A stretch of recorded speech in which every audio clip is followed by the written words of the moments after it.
বান্ধবীর আইব্রো ভাত দিতে কিন্তু আমি ওকে নিয়ে এসেছি একটা স্পেশাল জায়গায়, কারণ সামনে আমার এই সোনা বান্ধবীর বিয়ে।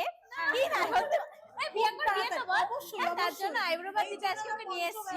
জোর করে আমাকে বিয়ে দিয়ে দিচ্ছি, জোর করে। আর কতদিন, কত বড় হয়ে গেলি, বিয়ে করবি না বলতো? এরপর বিয়ে করবি, আমরা মাসি। লজ্জা পাচ্ছে মেয়ে, লজ্জা পাচ্ছে। তো একটু আশীর্বাদ করে দিক, ঘোরা দিক, ঘোরা।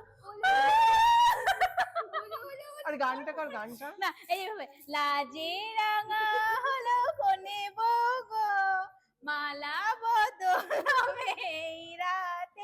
আর দেখো না না না, আর দেখ তোর জন্য আমি কত কিছু রান্না করেছি, আমি কত ভালো ভালো নিজে খাবো। তোর জন্য যে ভাজা করেছি আমি আর প্রিয়াঙ্কা, ভাজাগুলো তোর জন্য করেছি, বাদবাকিগুলো আমাদের। মানে আইবুড়ো বাচ্চা তো, কিন্তু বাজারগুলো আমরা খাবো। এটা নিয়ম, আইবুড়ো ভাত দিতে হয়। হেল্প করার জন্য তো বাকিদের লাগবেই। এটা নিয়ম, বুঝলি তো, যে তুই মানে তুই শুধু এইটুকুনি খেতে পারবি আর বাদবাকিগুলো আমরা খেতে পারবো। এটা নিয়ম বান্ধবীদের। বলছে কেন? বল না, কি ওর সাথে এইটুকুনি খেতে পারবি, বাজারগুলো তো আমার। আচ্ছা আচ্ছা আচ্ছা, তোমাকে আমি এটা খাইয়ে দিচ্ছি, যেহেতু তুমি আইবুড়ো ভাত হয়ে গেল। না না নাও, খেয়ে নাও, খেয়ে নাও। এবার তাড়াতাড়ি বিয়েটা হয়ে যায়, তারপরে আমরা তাড়াতাড়ি মাসি হয়ে যাবো। একদম চাই মাসি হতে তাড়াতাড়ি। লজ্জা পাচ্ছে।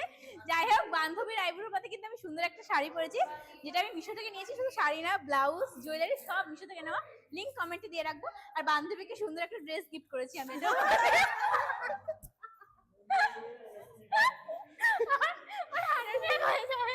যাই হোক, আমার ফেসবুক আইডিতে দেওয়া রয়েছে। যাই হোক, খাওয়া দাওয়া করে না ঝটপট করে।